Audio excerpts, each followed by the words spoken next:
Okay, so I've got the screenshots. Her name is Genevieve Hoos, and her stepfather is one of the 49 Afrikaners currently in the US. She is very shocked that he's considered a refugee. And he's not even Afrikaans. This is according to her, but he's hit back. He says he is Afrikaans, he just doesn't speak the language. But I'm gonna post a screenshot of his TikTok as well. And he seems like he leads quite the nice life here in South Africa, like trips to the beach, he's with his dog, he's baking. I mean, not what you'd consider a refugee. But there you go. Here are the screenshots.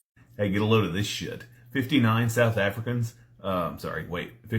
white South Africans were granted refugee status in the U.S. after their home country instituted a new law seeking to address land ownership disparities by making it easier for the country to expropriate land. Now, reportedly, 3/4 of privately owned land in South Africa is still in the hands of the white minority, even now, 30 years after apartheid ended. And if you don't know the history of South African apartheid, read a book. Google it even. It's not great. You're not in for a good time. So this law that South Africa introduced is supposed to allow South African authorities to take land in public interest without compensation, only in exceptional circumstances. That's what the law states. Like when an area is abandoned. After South Africa said they were going to institute that months ago, Trump posted on Truth Social and said that South Africa is confiscating land and treating certain classes of people very badly.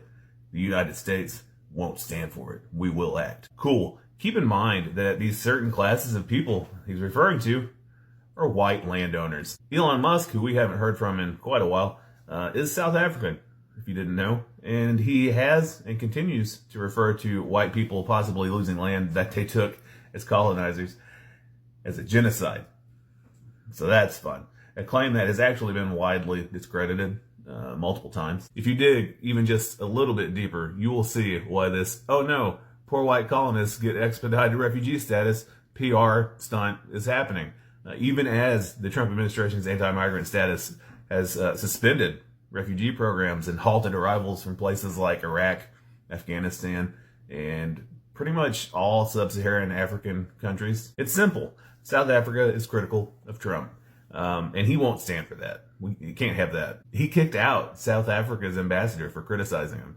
He paused USAID funding to South Africa in January. He dismantled USAID and programs funding HIV research and treatment in South Africa. This shit, in fact, is so ludicrous that the Episcopal Church, the one that has got the closest ties and the longest ties with the United States government, has been like, nah, we're not going to be involved in this.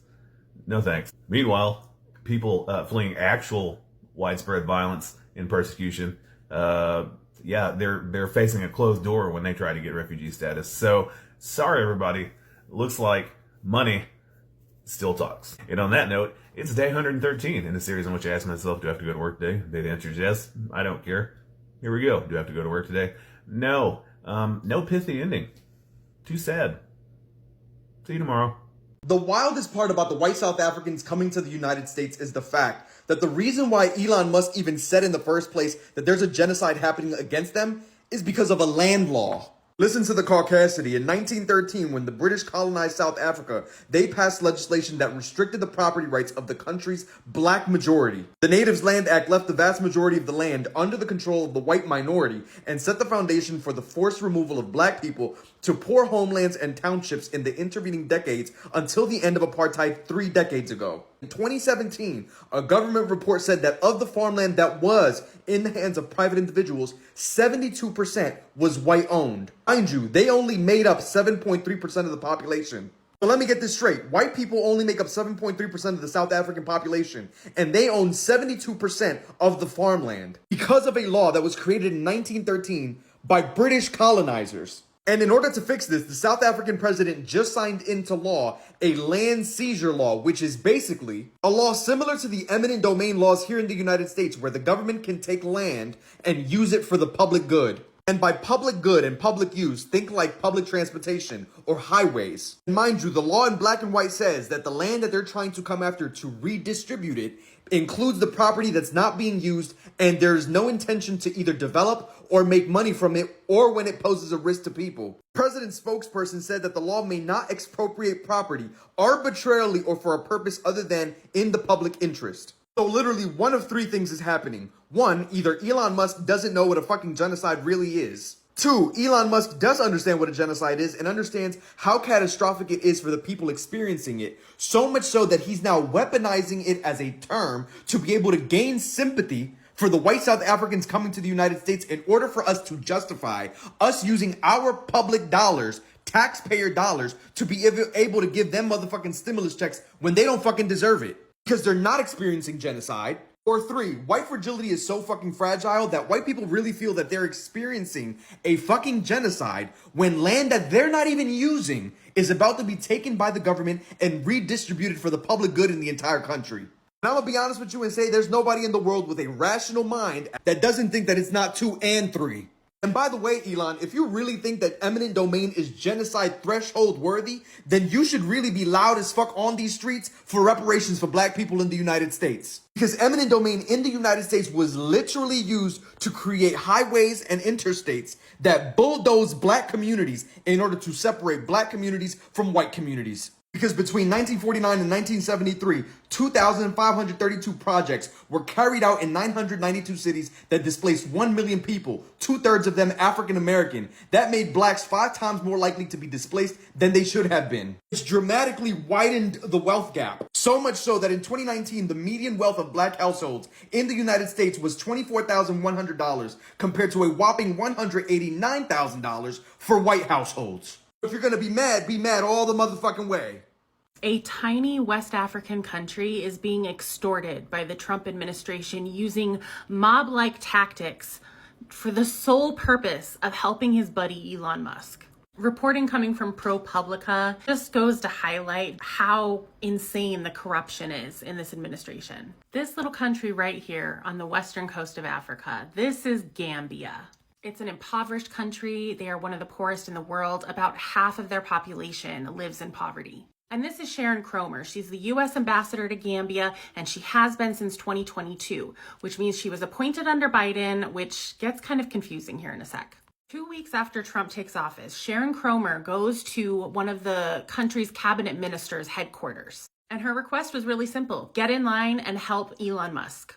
Musk's company Starlink had spent months trying to get government approval to start selling internet access in this country. Now, during this time, Doge was really ramping up and they were cutting all kinds of federal aid to other countries. According to 2 people who were in that meeting, one of whom took notes, Sharon Cromer basically laid out all the ways that the U.S. was helping the country of Gambia to the minister, and basically threatened to take them away if this did not get pushed through. One of those initiatives helps fund a $25 million project to help improve their electric system. One of the deputies interviewed said it was clear it was a veiled threat, and it was also obvious that these things were linked.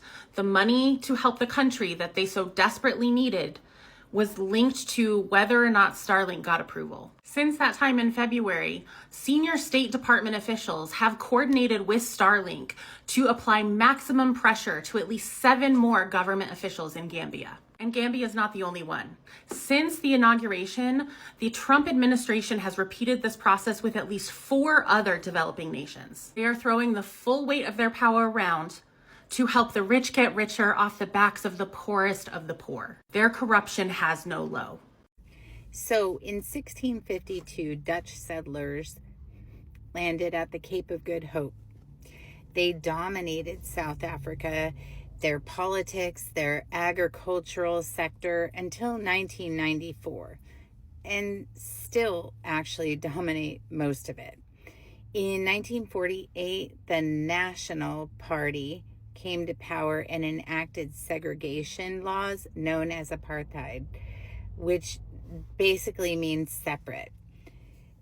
They persecuted any opposition leaders. All non-white political participation was outlawed. Education, medical care, all common public areas like beaches, buses were all segregated. Sounds familiar. Now, I just want to throw it back 5 months ago. Remember when Elon Musk got up on stage on January 20th at the celebratory rally after the inauguration and threw a straight up Yahtzee salute twice? Remember that afterwards there were copycats. Calvin Robinson, the former Anglican Catholic priest, Laura Smith, who is some type of supervisor in Pennsylvania, did it on TikTok. She was fired. A real estate agent in Idaho did it. Shocker. That person was let go. A CEO at an Idaho construction company resigned because he did it. And then, of course, everybody's favorite suck-ass Steve Bannon did it. Although he separated himself a bit by not actually starting with his hand on the heart. So I know I was shocked as shit having a mom who's German and having learned so much about World War II's history and the Holocaust and the Nazis, to see somebody do that proud and live. I think the entire goal is to recreate the structure that the Afrikaners built in South Africa. That's why those Afrikaners just got the fastest fast track to our country in the history of our country. That's why they're just snatching anyone who is brown and getting them out. And I've been shouting in my little TikTok void about how it's going to be up to us to do something. It's literally going to be up to us to do something. Because like I said, back in January, when he threw that Yahtzee salute, he showed us what the fuck he was and what he was going to do. And they are literally trying to recreate apartheid in our country. And it's up to us to fight it. Because they're taking away health care from poor people. And, I mean, do your research on apartheid and what the Afrikaners did to the native people of Africa. We cannot allow this to happen here. We can't. This is what, 59 Afrikaners? South Africa is yelling about how this is false. Elon's been planning this. He just found a frickin' Ponzi in Trump and everyone who believes all the shit that Trump spews. Tell me what you think. It's time to spill the tea on Elon Musk, Donald Trump, and this fiasco involving South African immigrants. A lot of people don't know all the little history and moving pieces, and I'm going to try to tell you the story in 2 minutes. At the end of World War II, when the Mustache Man, as they call him here, was defeated, many people who loved that ideology and believed in racial supremacy and had a lot of pseudo-scientific theories about a master race, they found a home in South Africa. There are streets named after German military leaders, and up till very recently, the Mustache Man's birthday was celebrated and people would commonly give the salute. That was the place where Elon Musk was raised, and many of Elon Musk's friends who came over here and are very prominent leaders in the tech world, including Peter Thiel. Now, what happens is when all these white supremacists moved to South Africa, they took away citizenship from the black people of South Africa, the indigenous people, and they moved them into little ghettos called Bantustans. and they tried to pretend that they had little independent societies there in these overcrowded, under-resourced ghettos. And it took years, but in the 80s, a revolution happened and the apartheid system was finally overthrown. Now, at that time, Elon Musk's family left because what had made them rich with their emerald diamond mines and cheap labor and racially structured society had been taken apart. So they left. Now, even after this revolution happened, over 70% of the wealth, as you could imagine, still resided with the white colonizers who owned just about all of the land. So having a reform to make things equal for everyone would be a complicated judicial process, but it systematically took place and is still happening to this day.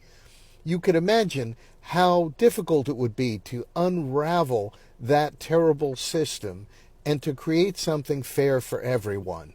Now, one of the laws in South Africa is any international investment, any big company that goes to work there, they have to be sure that 30% of the company has equity in people of South Africa, black people, marginalized people, and there are several ways they could do that. But Elon Musk and Starlink didn't like that rule, and they resisted. In other words, if Starlink was to open a business in South Africa and have offices, they would have to have at least 30% of the company black South Africans. Instead of complying with that, like Microsoft and every other big tech firm, Elon Musk started to use X to put out these crazy claims of a white genocide, things that the United Nations and every other serious human rights group said is a damaging lie perpetrated by the extreme right. In reality, there's a lot of crime in South Africa, but it affects everyone in every race proportionally and is not instigated by the government over racial animosity. But Elon Musk and Donald Trump are sending that message to the world. All propaganda requires a victim. And if you want to build a system of white supremacy here in the United States or in South Africa, you need a victim. So Elon Musk has been using X, and Trump is throwing around the genocide word and bringing in white people from South Africa and telling the world he's saving them from a genocide.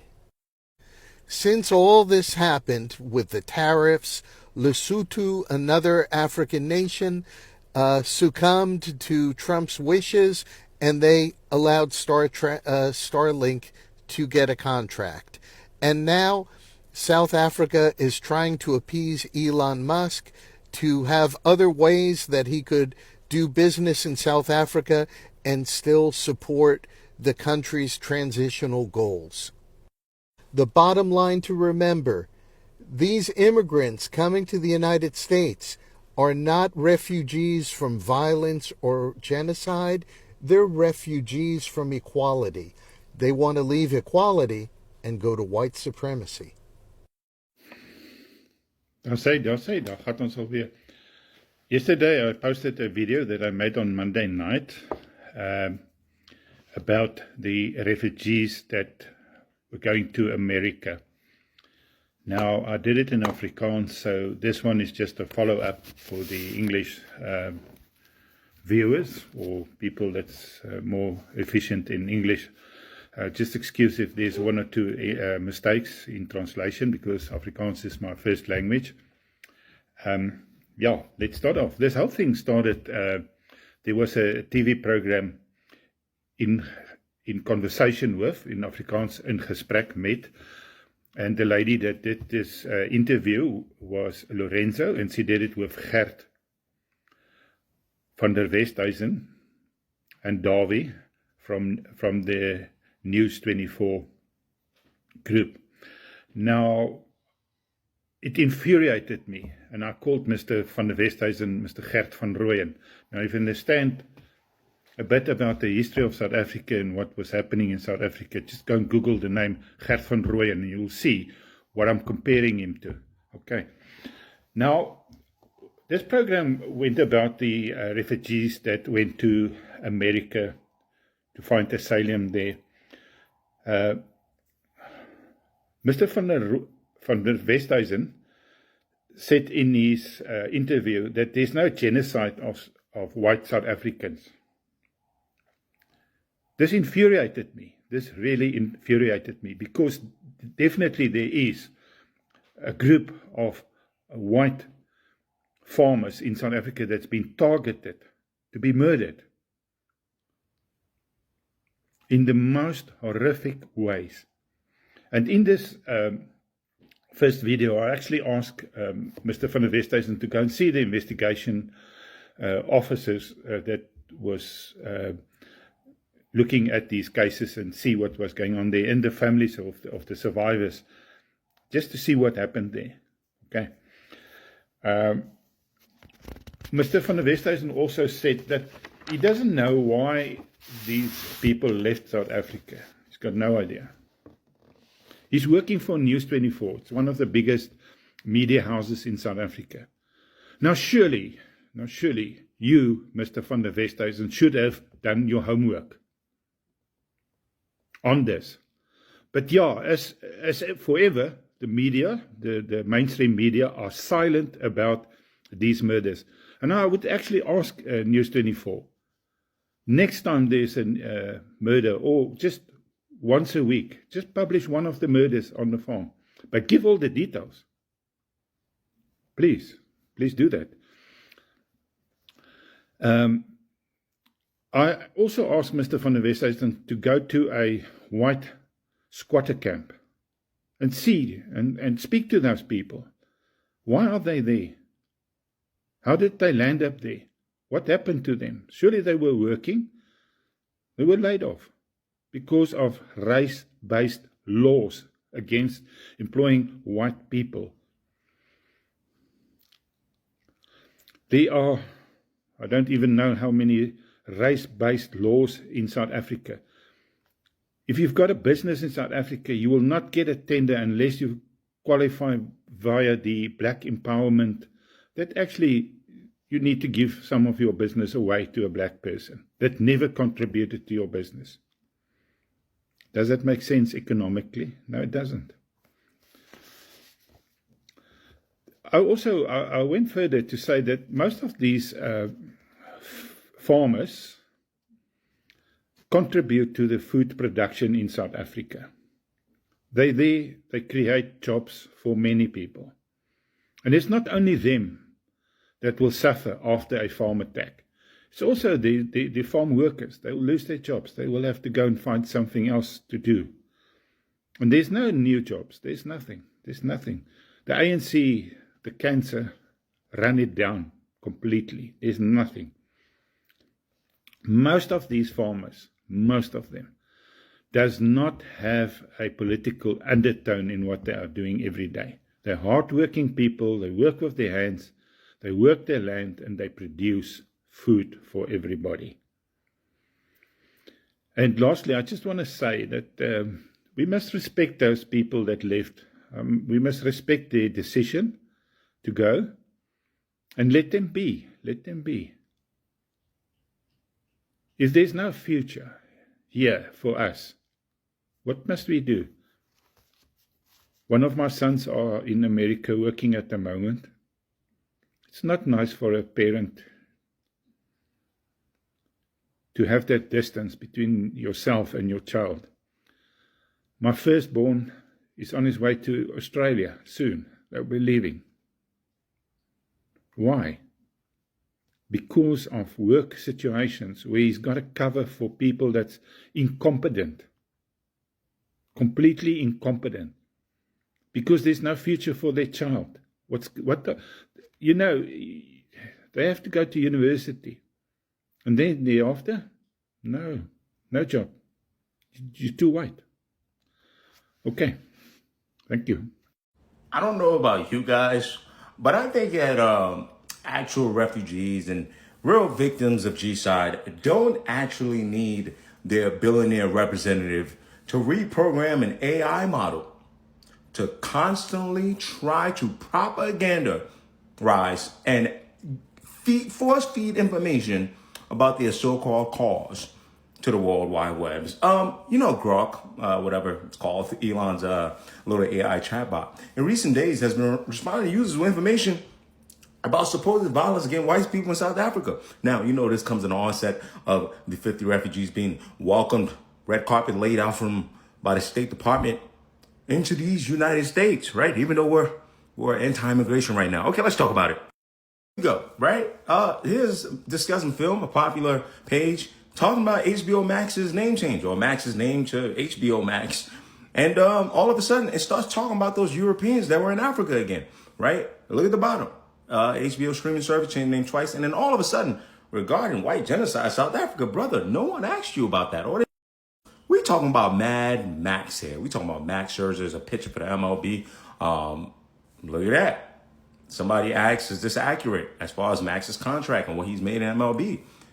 Here goes Grok. The claim of white genocide. Whoa, brother. We don't ask you about that. There's more.